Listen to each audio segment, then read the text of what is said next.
Hey y'all, it's Anurak, and I've shared my story like multiple times, but in multiple parts and on different platforms, and now I just want to say everything about my journey since last January, just all in one video now. A lot more backstory to like my childhood, my experiences, and like my whole move because I moved cities, and like I could talk about that in another video for sure. However, I'm gonna focus today on just what really started all my spirituality, what kickstarted my journey, what I went through. And last January, right, was it last January? Yeah, last January I got no, I didn't get COVID, but a lot of people in my house got COVID, and at the time my ex got COVID, so I just really wasn't seeing anyone.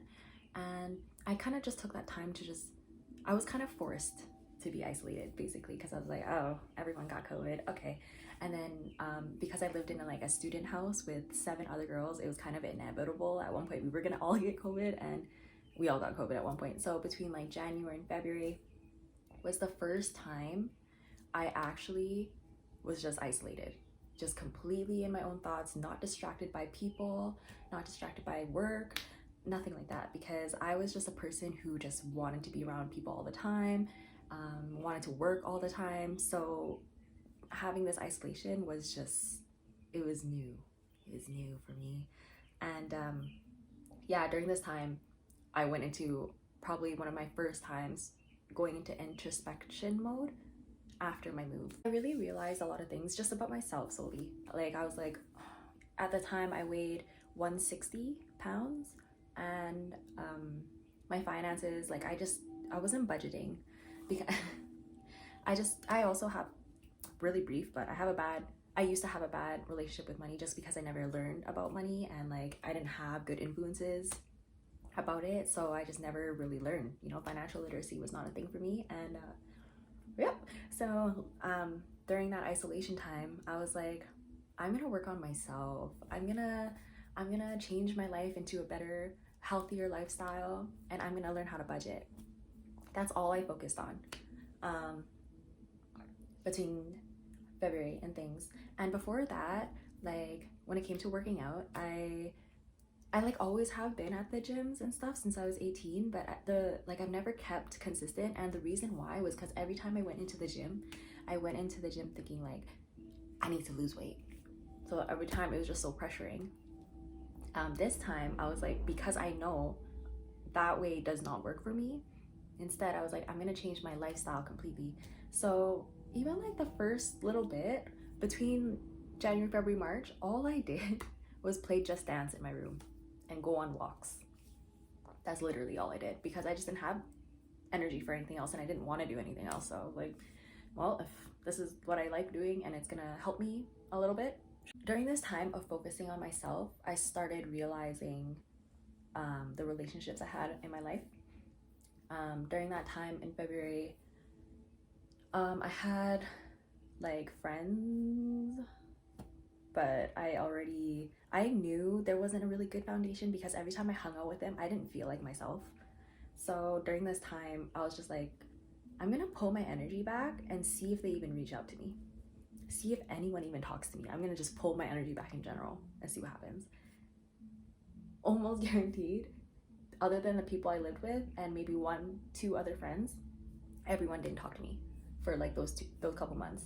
And I was like, wow, I was the one literally talking all the time, reaching out and doing all this. I'm not doing that anymore. That's really annoying, because back in my old city, all I dealt with was just inconsistent friends and really like harmful friends for my mental health. And I was like, and I just thought about that again, and I was like, I'm not doing this again. I'm not doing this again. So cut them off. And then really exciting months for me at the time, because I was like, oh, I'm getting so much energy. I started working out. Like closer to April, I started going on runs. I started lifting weights, and it was just good. I was feeling good. But it always just seems like whenever there's something like really, really good, it's just like not at one point. But yeah, so after realizing I just don't want to be treated like shit, an old roommate of mine and we got into a fight with the rest of my like student house kind of thing, and it was a little gnarly. But yeah, we were like, fuck it, we're leaving. So then when we left, I was able to, I'm gonna actually talk about like all the times I've moved, because when I moved to the city I had to move 5 times in 2 years, and that was just too much. And I'm just actually gonna talk about that in a different video. After I moved out, I started focusing on myself a little bit more, since it was literally just me and her. So then yeah, I was working, I was budgeting, but at one point I was so sick of working for the place I was working at, because I worked as a server and we were all being treated like shit. And literally I think it just takes that like that one moment for me to just be like, what the fuck, and just like leave. But oh my gosh, I forgot this. Before I left the restaurant, I was already starting to feel like things were changing within me. Like, I've always been sensitive to energies, I've always been sensitive in general, and I was just like, that's just me. But you know, learning slowly more and more about myself, and honestly with the help of TikTok, I am just gonna say that TikTok literally helped guide me to where I am right now. And when I started getting these TikToks about like oh, you're an empath, like this and that, I was just like, yeah. And then I started diving more, and I was like, it makes so much sense why I'm so sensitive to other people and how they react, and all that. And not even just how they react, like their energies and all that. Like, I can really feel you're having a bad day without saying anything, and you don't even have to show it on your face, you know?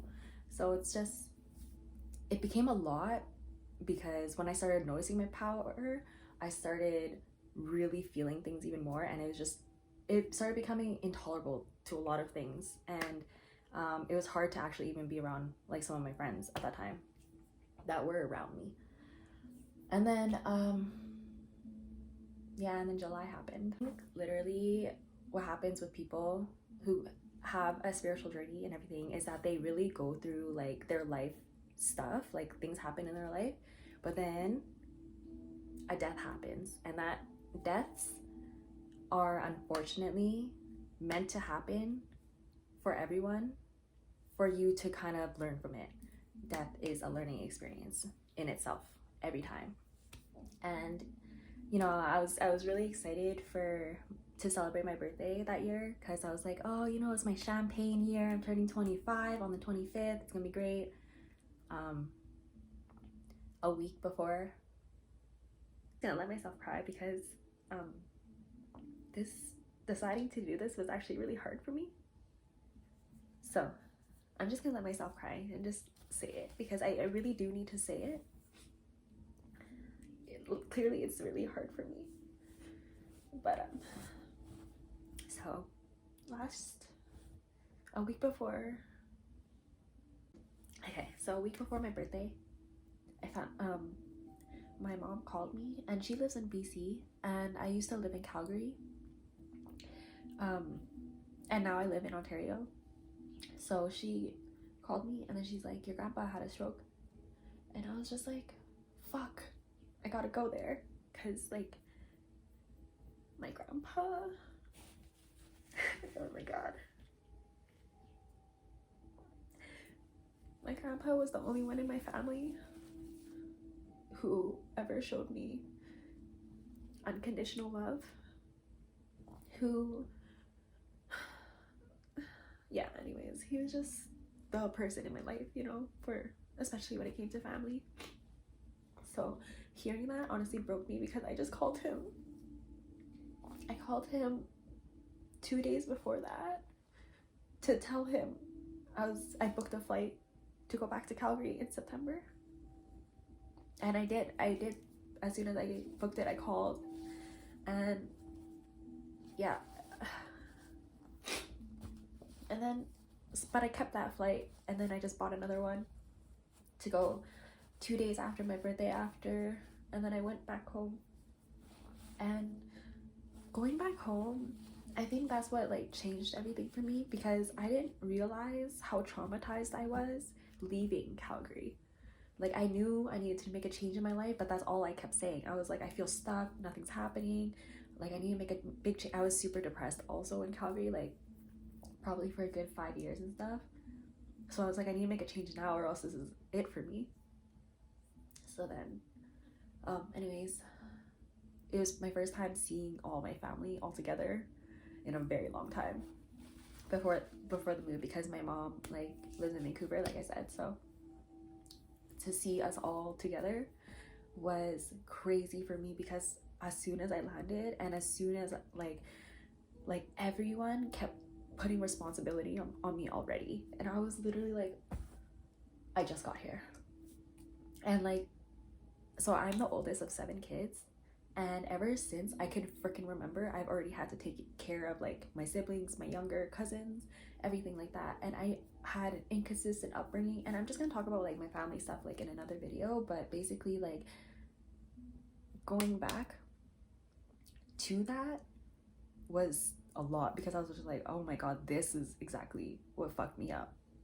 Like, obviously all the other stuff I went through, but it starts with your childhood, right? So yeah, having to like go through all that, I was like, what the fuck? And then honestly being there, I was just like, I found out so many things like about my family. I was just like, my family had a couple narcissists, and they really fed off of me, and they continued to do it like when I was there.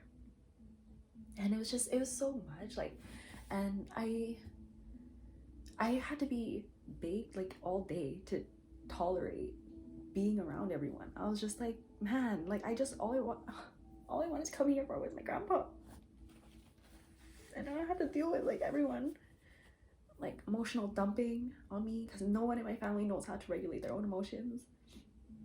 And I get that, I was the same, but it was just like, after coming like growing and learning and stuff, I was just like, I can't tolerate this anymore. Like, you guys did this to me my whole life. So anyways, yeah, and it was so fucked up. Like, the second last day that I was there, because I booked only a week, because I knew I was coming back, I was like, I'm gonna come back, and then oh my god, or not the second last day, but the last day that I was there, I went to go see my grandpa, and his condition kept getting worse and worse. He just had high blood pressure for like untreated for probably like decades, and because he didn't like going to the doctor. But anyway,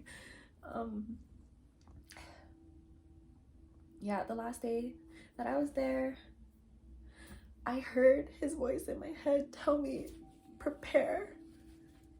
He's like, when you come back, I'll be gone. Prepare during that time. And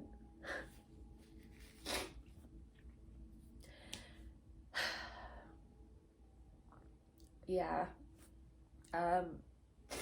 or no, I didn't book for September, I booked for August, sorry. But yeah, I booked for August, and it was just like, it was 2 weeks between coming back. And yeah, I definitely knew it was my grandpa telling me that. I already knew. I just saw his condition, and I was just like, he does not like to live like this. And at one point I was the one who made the decision, like, whether we wanted to keep him around or not, if he was able to walk again or do anything again. And I said he would have hated that, because he doesn't like the doctors, first of all. So what makes you think he'll like living in something else like that? So, and especially in that condition, that's not what he wanted. And he's actually told me that before, because I've asked him. But the last day that I was there, his friend, because we were staying with his friend, because they were staying with their friend, because they live in Laos, so they were stuck here during the pandemic. But anyway, his best friend sat me down and he's like, do you want to know a story about your grandpa? And I was like, yeah. And you know, like my mom and I were listening, and then his daughter walks in drunk as fuck. And the thing with his daughter is that like she's older, like 40s or something, and the thing with her is that she has a gift of talking to the dead, and I know that. I know she can do that. But the thing is, she came to sit with us and she's drunk and she's just like saying all these random stuff and just like just interrupting. And I was literally like, I looked at her and I was like, can you shut up? I'm trying to listen to your dad talk about my grandpa. And then she just got frustrated with me, and I was getting frustrated with her, and I was literally like, and then at one point she was just like, you know what, like your grandpa's dead sisters were telling me he only has 2 weeks, so like I'm here just delivering the message. And I literally looked at her and I kicked her out of her own house. I was just like, but I believed her. I knew. I was like, I believed her, but I was like, this is not the way I wanted to even find out. Like, if you wanted to fucking tell me, you tell me sober, first of all. But anyways, yeah, that was the crazy part. So then 2 weeks come by and we arrive on the Friday.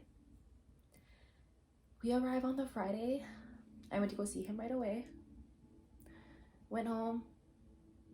And then I got a call in the morning from the nurse. And she's like, it might be your grandpa's day. And then all of us were like, fuck. So then, yeah. The second day I got there, and then when we got to the place, yeah, it was only like two hours or something. But I said bye. I said what I needed to say. And anyways, I got placed the responsibility, of course, to prepare for the funeral. And I did that. And then doing with like Lao ceremonies with like death and stuff, participated in that. And I only stayed for a week again, and they asked me to stay a little bit longer to do more celebrations, and I told them no. I was just like, I can't stay here any longer because I'm trying to just process my grandpa's death, and everyone is just do this, because I was the only one who was doing it before. So I know their documentations, I know their stuff, and I was just like, I was so overwhelmed. No one's letting me process my grandpa's death, but everyone is just like, she's the closest to him, like, of course she's gonna be here, blah blah blah. And I was like, okay, so then let me process it. I come back home and I don't really know how I'm feeling, right? And you know, because I already prepared for his death, I was like, you know what, like, I'm gonna take this for what it is. I know exactly why he passed, and I know for obviously like his health reasons and stuff, but going back into like the spiritual side, he passed as a lesson for my whole family because we relied on him too much. We weren't being grateful. I'm not gonna speak on that because I was grateful to him the whole time, so I'm not gonna speak on myself when I say that. But yeah, we weren't grateful for him. I'm just gonna say that as a whole because whatever. And yeah, so he served as a lesson like that. But I know he's part of my like ancestor team, obviously, and like he's part of my like strong spiritual team, like closely linked, so I already know that. But anyways, I came back home, right, and I started feeling sick. Like I was just like, my stomach, I haven't been able to like eat and like I haven't been able to even drink smoothies. I was just like, that's what I love. And I kept puking, and I was like, I'm gonna go up to the doctor. Oh my gosh, sorry. But I'm gonna go to the doctor and see what's up. I found out I was pregnant.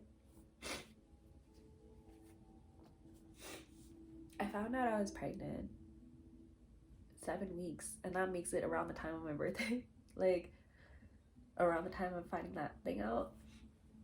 And yeah, it was really bad because even though it was 7 weeks, as the day after I found out I was pregnant, I could not even get out of bed. Like I was so sick, that I told my work, I was like, I can't come back. Like, I know I just came back home, but I can't go back to work because I'm literally I'm sick. And the next available abortion was like 2 weeks from then, and I was literally like, fuck. So then, as the 2 weeks go by, I'm literally getting sicker and sicker by the day. Like, I couldn't even stand up. I couldn't even much. So if I couldn't stand up, I couldn't walk, I couldn't do this. I literally couldn't do anything for myself. It was so freaking traumatizing because I was starting to be a very active person, and with like my focus on like OF and everything, I couldn't even work doing that. And then obviously I couldn't work serving. So then I was just like, I was just stuck, and I was so unsupported. I was very unsupported because during the 2 weeks that I was pregnant and just sick that whole time, and then the abortion itself, so 3 weeks, my ex didn't come to see me once. He didn't come to see me at all. And during that time, after my grandpa and how my family treated me, I was literally like, I don't even fucking care who's around me at this point. Clearly, everyone leaves me to deal with things by myself. Clearly, no one asks about me. So fuck it, I'm just gonna let him just stay at home 2 cities away and just not really think too much of it. I had my friends who came by every day, and I was just like, in my head, I was like, this is enough for me. I had 1 or 2 friends come by every day, and at that time I was still living with my one roommate, and I was like, this is enough for me then.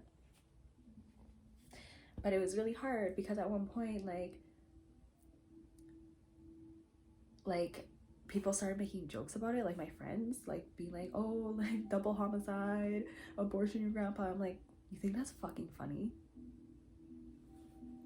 But anyways, I went through that really, really intense hard time because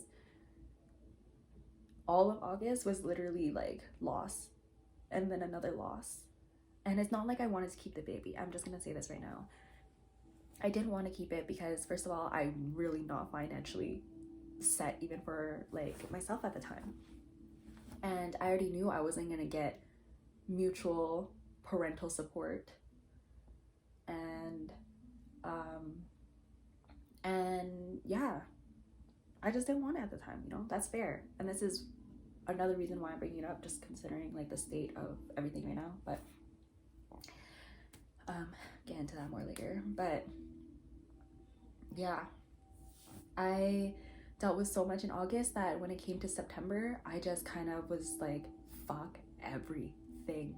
Literally, I quit my job in September because when I finally came back, it was ran by a new manager and everything, and I just could not stand it because my old manager, I really appreciated working under him because as soon as I told him about the stroke, he was like, take your time. He didn't even pressure me to come back to work, nothing. And then because he knew, obviously. And then coming back to this manager who just doesn't give a fuck about like people in general, I was just like, ugh. And then the owners, they don't care about their staff, so I was like, ugh. And I was just like, what the frick am I spending time here for? And then that's when I just realized, I was like, man, I'm not spending any more time dealing with fucking people who just shit on me. So I quit that job. We had a staff meeting, and during that staff meeting, like this is like end of September or something like that, and they were just saying everything we were doing wrong, and I was like, oh my god, 4 months open, they didn't even praise us once. And then the next day I came into work, looked at like one of my favorite coworkers at the time. I looked at her and I was like, this is my last day. She's like, what? And I was like, yeah, I'm not being treated like that, fuck that. I wish I just stood up and left during the meeting, but it's okay. But yeah, and then things started changing with like my roommate at the time, like because at that time, after quitting that job or close to quitting that job, realizing how much negative energy affects me, I was like, I am not being around any more negative energy. I'm tired of it. I'm so tired of it. So my roommate, that's like all she was negative. at one point, and I was just like, I don't want to deal with it anymore. So then my friend was like, let's move out together. And I was like, yeah, let's do it. Because the apartment I lived in too had cockroaches, had flies, the elevators were always breaking. Literally, we lived on the 9th floor. Down the hallway, one of the units, the pipes ruptured and that unit dropped 3 floors, and that apartment didn't even tell us. I found out through literally the residents. And then when I called them out on it for like, that's one of the reasons why we're leaving, they didn't even address it. And I was just like, y'all are so annoying. Anyways, so yeah, left that place. And then searching with my one friend, and then my ex was like, let me help y'all. Like, I'll be your third roommate for now, and then as you find a third one, like, you know, thing. Because he lived 2 cities away, worked 2 cities away, so it kind of didn't make sense for him to like live with us. But then he wanted to, so whatever. And then at one point, as the month was nearing end, because I told the apartment we were leaving November before even finding a place, because I was just sick of them. I was so certain, because when I decided to move, it was during October still. So I was like, hey, or not October, like end of September. So I was like, I have a month. But then the month started like nearing an end, and then my ex took it upon himself to like really find a place, and he had better credit than like my friend and I did. So he really did help us get the place. But the thing is, I'm not gonna get into this, but my ex was really like about money, and he made sure we were gonna feel bad about that for sure. At one point, after we signed the thing, I even told him before we signed the thing, we got into a fight because he's like, your guys' credit score is like bad, like I'm the one who's like carrying us and all that stuff, like are you guys sure you're gonna be able to like handle it and stuff like that. And I got so frustrated because, like I said, I've moved so many times, and he made me feel like I needed him, and it pissed me the fuck off, because I was literally like, I moved cities without you. You know, I really don't need you. I maybe for that specific house, sure. But I was like, tell me right now, if you're gonna live with us, you're not gonna act like this. Tell me right now. And he was just like, oh no, I'm fine. And then we moved in and stuff. And then after we moved in, I cut off more people, because I was just like, yo, everyone is treating me bad. So basically, anyone who's treated me bad, I cut off. And when I say treated me bad, I mean like disrespecting my stuff, disrespecting me. And I was like, I'm tired of it. I'm so tired of it. Fuck. And then, yeah. So the month of November, the first couple of weeks, I was just like, oh, it's so nice settling in a nice home. Now I don't have to worry about bugs, now like all this space. I was like being really grateful for my space.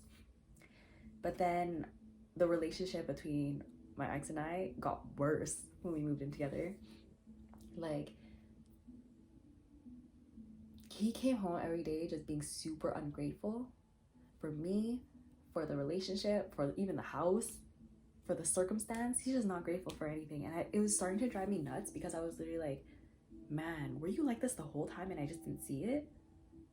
But I don't know, literally it was just getting so bad, and I was starting to become spiritual at this point. I had a full interest in it.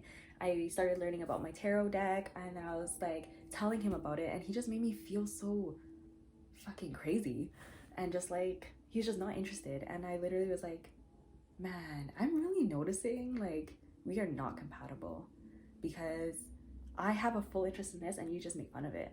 I was like, I don't like that. And like we triggered each other's anxiety every day, and I really knew, I was just like, man, this is really, really not for me. Because I had to ask him so many times. I was like, you know, you leave me alone in the relationship. Clearly have left me alone in the relationship. And like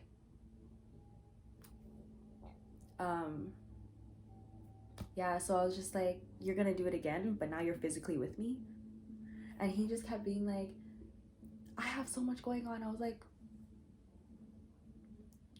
hey, if you have so much going on that you can't even comfort me when I'm sad about my grandpa, we are not gonna be together anymore, because I'm not dealing with that. That's waiting for that. I've had to wait for so many people in my life. I was done with it. And we had one final fight, and then our final fight was literally like, I was trying to work because, you know what, he spent so much time thinking about his work. I was like, you know what, I'm gonna focus on mine. And this is when I went full force into OF. I was like, I'm just gonna fully get into it, fully invest into it. I'm not like monetarily there, but I'm gonna make it work. He was not supportive about that either. Let me get that straight. But yeah, basically he just didn't make anything easy for me.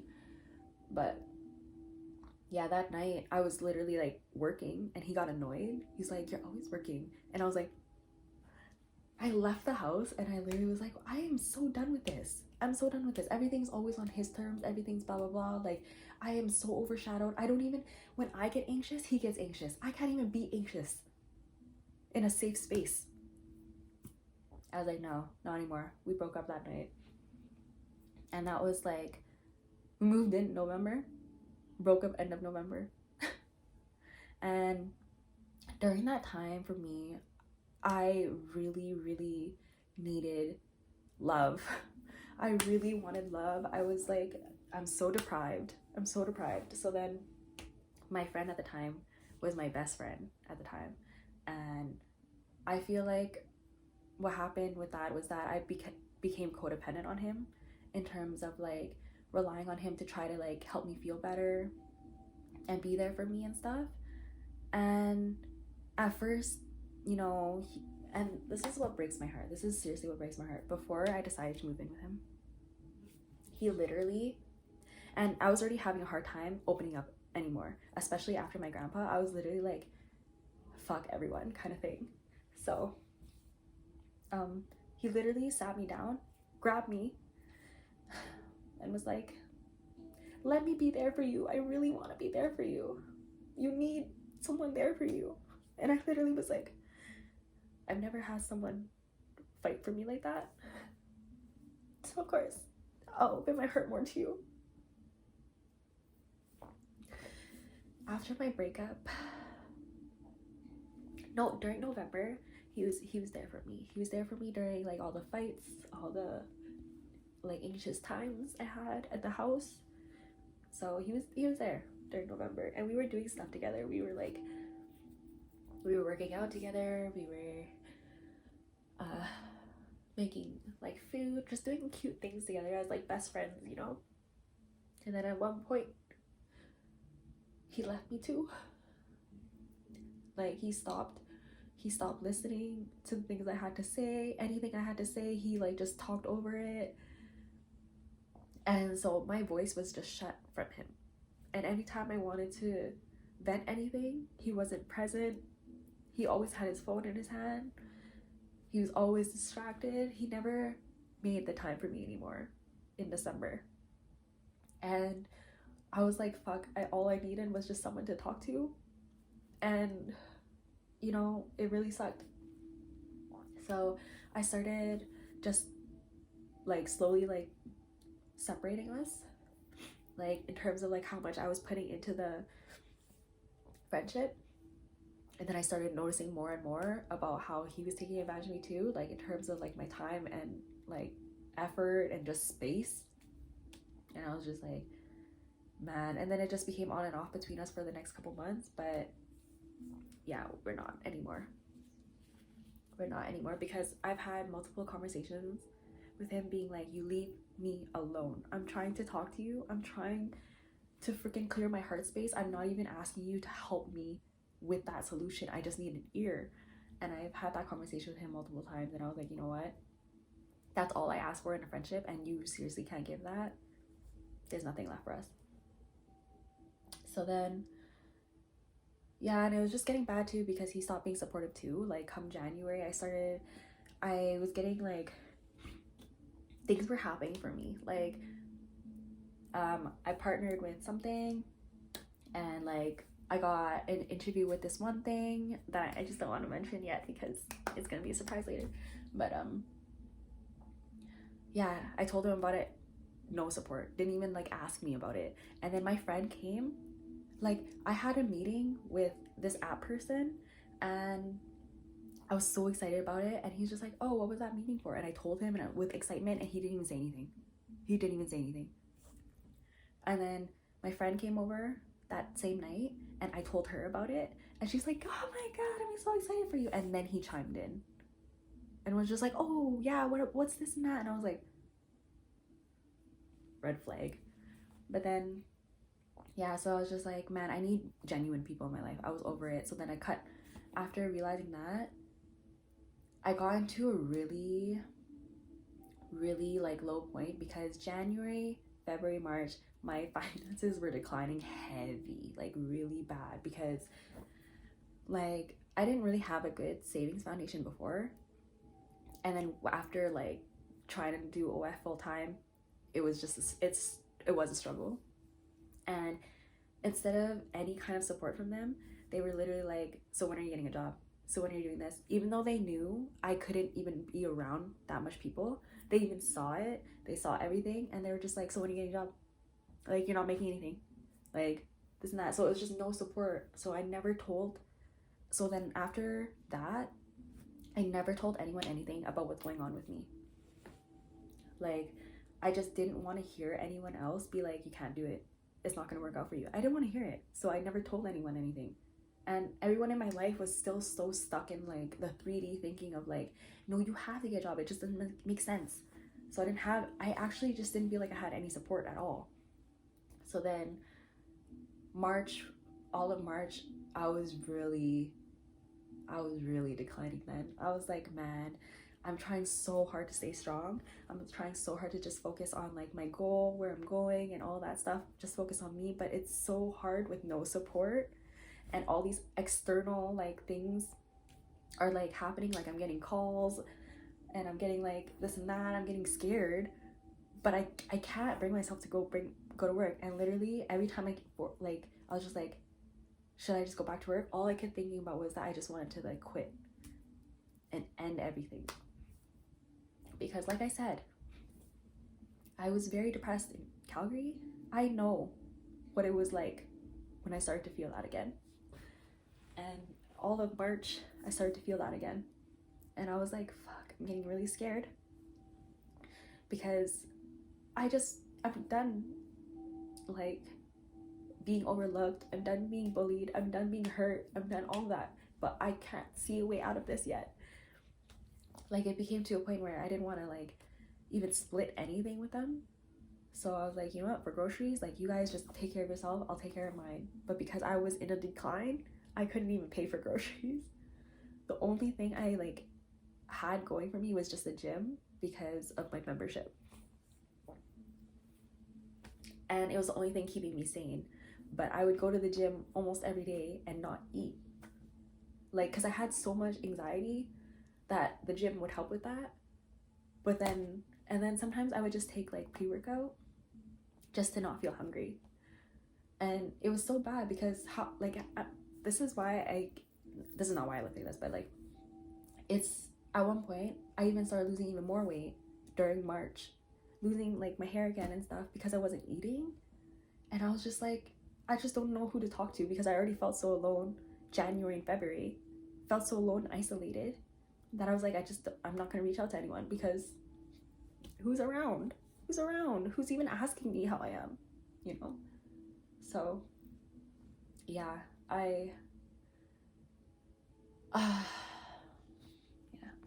yeah, so because I wasn't eating, clearly like my mental was even more declining, because I'm not fueling anything. So then, because like my meditation, all that can only go so far. Like, I was literally getting messages from my spirit team being like, you need to eat, you need to do this. And I was like, I can't afford to. And I just kept putting myself in like a really intense mental prison that I just couldn't get out of. I just kept being like, I'm alone.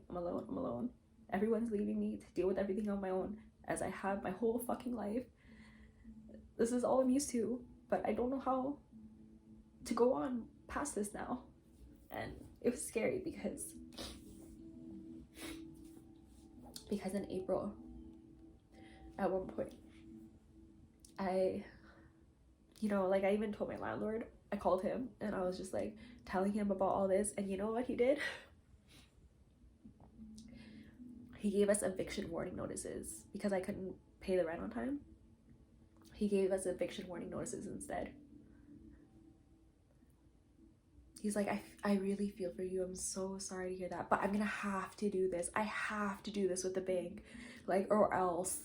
And I was like, I'm so glad that I have to choose between feeding myself and paying rent versus you having to do this. I was like, man, I'm not shown any fucking kind of like relief or kindness. And I was like, I can't see a way out of this.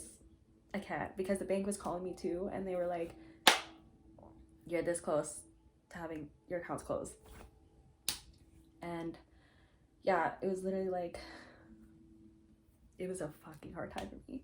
So in April, after I realized how depressed I was and that I just couldn't think of anything other than ending it, I was like, I woke up in the middle of the night, literally like randomly at like 6, or no, that's not, yeah, sure. I woke up at 6 and I was like, all I felt was just how much I wanted to end it, and I was getting scared of myself.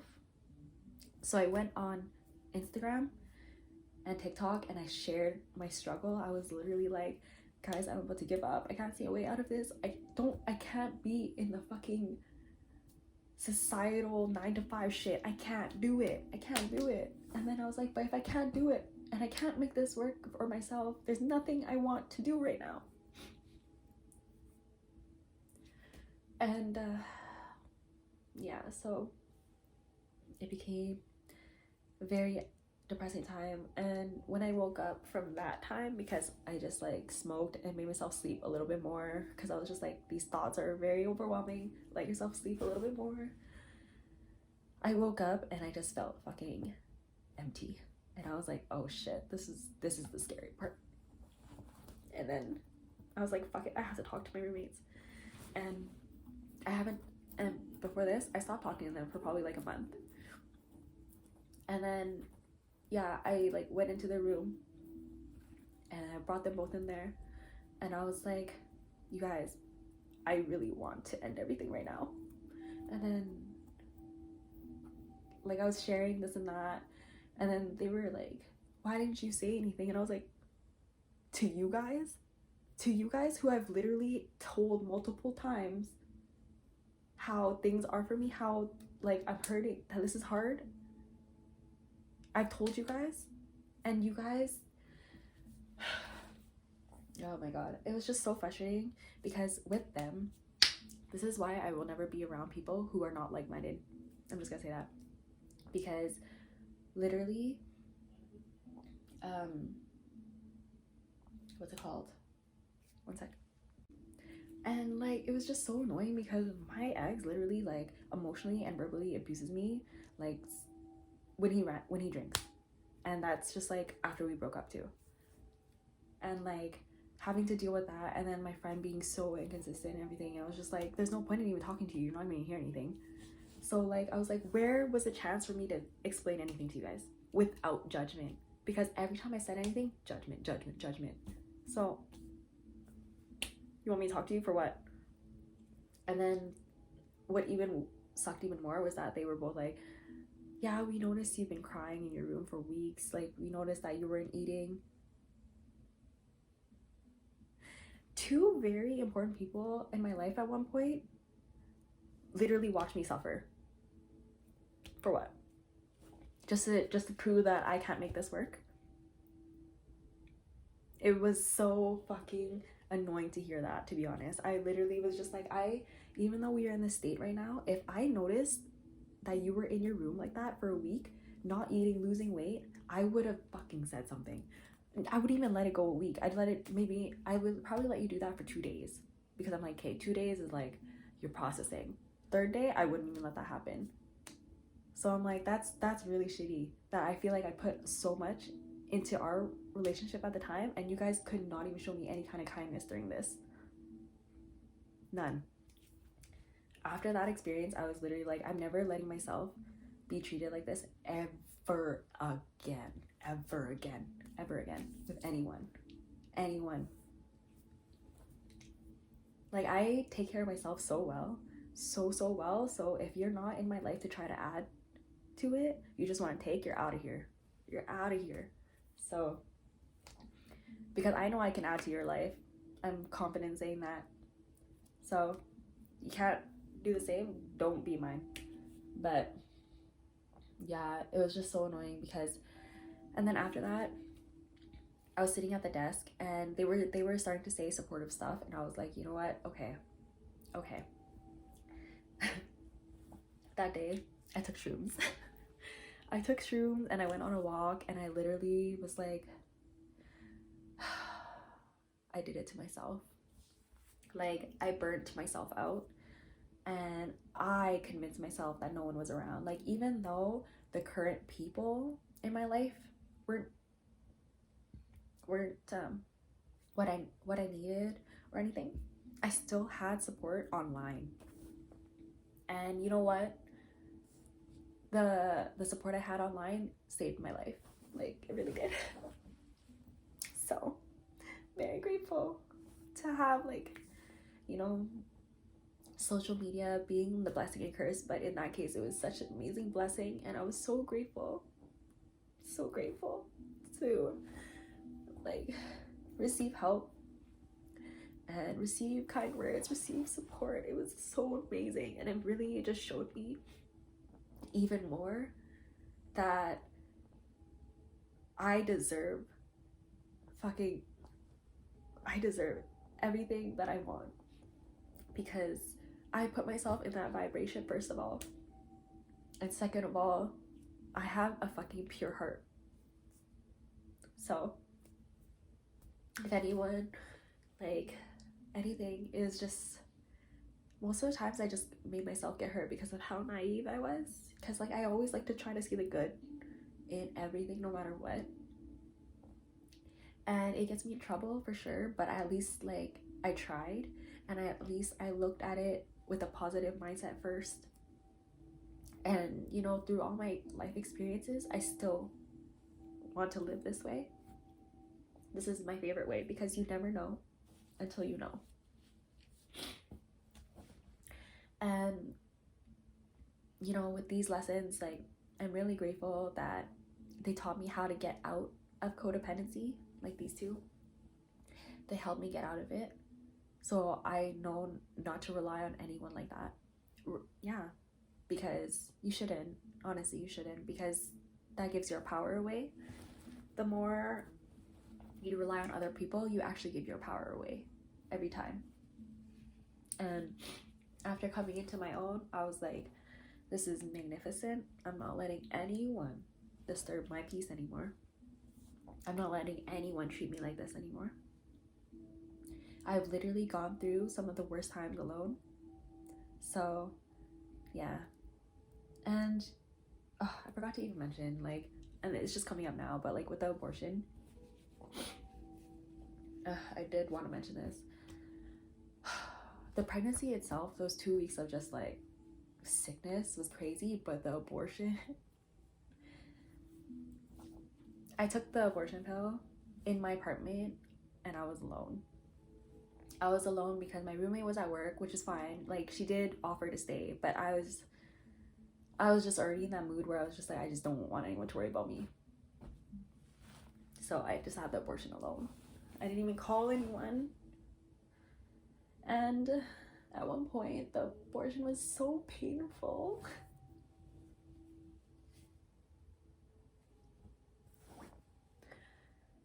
It was so painful. I really thought I was gonna die. Like, I never experienced, like, physical pain like that before. And I was just like, fuck, like, at one point I, like, collapsed on my, like, bathroom floor, and I was kind of just stuck there for a bit, and I was just like, I could really just die alone here, and no one would know. So, there's just been so much that I go through alone, and, like, that, you know, during those hard times, that's why I was just like, you know, I'm gonna do this on my own. But now I know the importance of community and truly like surrounding yourself by people who care about you, who want to be in your life, and who adds to it, but you add to theirs too. Like just a very mutual fucking relationship. And it's so hard to come by because of how unhealed everyone is. And this is why I'm starting this channel by saying I'm encouraging healing. It's gonna be something I'm gonna focus on during this channel, talking through my own experiences, and then any advice, anything like that. That's what my channel's gonna be about. Probably should have started with that, but whatever. And then I had like another lesson. So I think maybe a week after almost wanting to give up, my friend was having her birthday at a cottage and for the weekend, and I was like, you know what, this is gonna be a good opportunity to see how I am around people now, because this group is not these two, and they're like just like a fresher vibe and everything. They're my friends from like for a while, like they've been like friends for years, but it was my first time like spending time with them in a while. So yeah, second day we took shrooms, and I literally, we had like the laughs and giggles. It was a good time, but then and we all know, whoever takes shrooms, we know about that part. So I went into my head, and I looked at everyone, and I was like, holy fuck, I'm in a room full of my friends, and no one knows what I'm going through right now. No one knows how hard it is in my head right now, and no one knows like how much, like, that urge to give up, that how strong it was, how much it lingered still after that. Because even though I like felt good after like the support, that intense feeling would linger.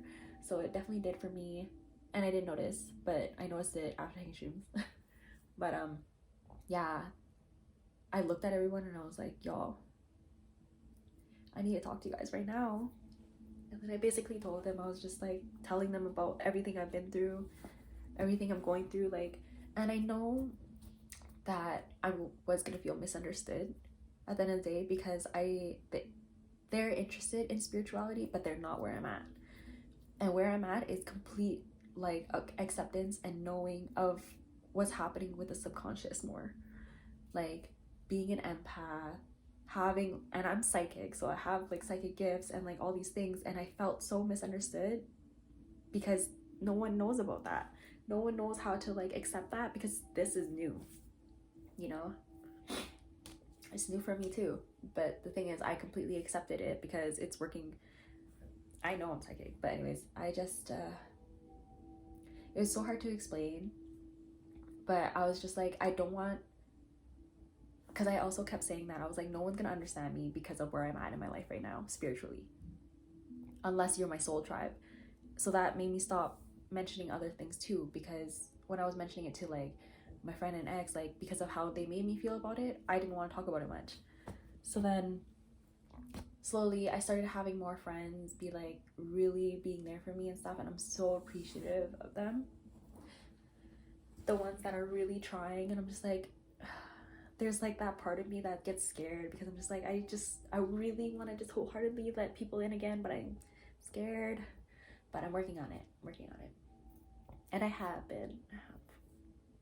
So yeah, spiritual journey is literally like taking yourself away from the world, learning about yourself, healing, and then going right back out there with your new version. And both parts are challenging in itself, very scary, but very doable and so worth it. Like, I am so grateful for my journey. I know it's super accelerated. It is very accelerated because I kind of went all in. I've hit rock bottom so many times that I was like, I'm gonna go all in with this. And it saved me. I saved myself, because that's what spirituality is. That's what spirituality is. You're your own hero. You're your own power. And when you realize that, you're unstoppable. So I just wanted to share this story because, you know, coming at a time, it struck me to mention my own abortion because of what's happening in the US right now. If I was not able to get that abortion, I probably would have just offed myself because of how bad I felt. I mentally was just like, I'm not gonna have this baby because I'm not getting any support, financially or moral, or like literally mental, any kind of support. There's no way I could have this baby. Two, it was literally physically making me ill, like to the point where I couldn't even, like I wasn't, like when I got my abortion, when I went to the clinic, literally everyone who's there, I was listening to how far along they were. Some were like farther along than I was, and they were all just fine, literally just chilling. And I was so sick, I had to lay down on the floor of the clinic. Like, and it took me 2 times to take the pill because I puked the first one out. Like I was like, there's no way people can constantly force people not to have abortions. Like, if I didn't want to off myself, I think I just would have eventually deteriorated anyways because of that. Like, it's so important to like ensure free will, and it's just disgusting to realize that like this right is taken away just for power. How is this beneficial to the people who were putting this in place? Tell me, how is it beneficial to you? Are you going to take care of the kids? Didn't think so. Are you going to take care of the person who gave birth? Didn't think so. So what the fuck is your issue? Man, these power hungry people piss me off. But anyway, we could talk about that in another video too. But yeah, that's my story. Thank you for watching this whole thing. I really appreciate being heard. If you don't have anything nice to say, don't say anything. But you know, I also can't control that. Yeah, I feel better now. I honestly did, because before I decided to do this video, I was shaky because I knew I needed to say it. And now I feel intense relief. And now the birds are chirping. I'm very grateful for my life. I'm very grateful for this moment. I'm so grateful to become the person I did through all my experiences. That's for sure. There's not an experience that I went through that I would be like, I want to redo that. I fully accept everything that I went through for what it was. And it's so easy for me to be like, oh, if I learned about that, then it would have been different. Like, I could go there and regret that, but there's no point. There's no point. Life is about experiences, you know, and learning and going through it. So I take everything for what it is. And yeah, that's my story. Well, the first one.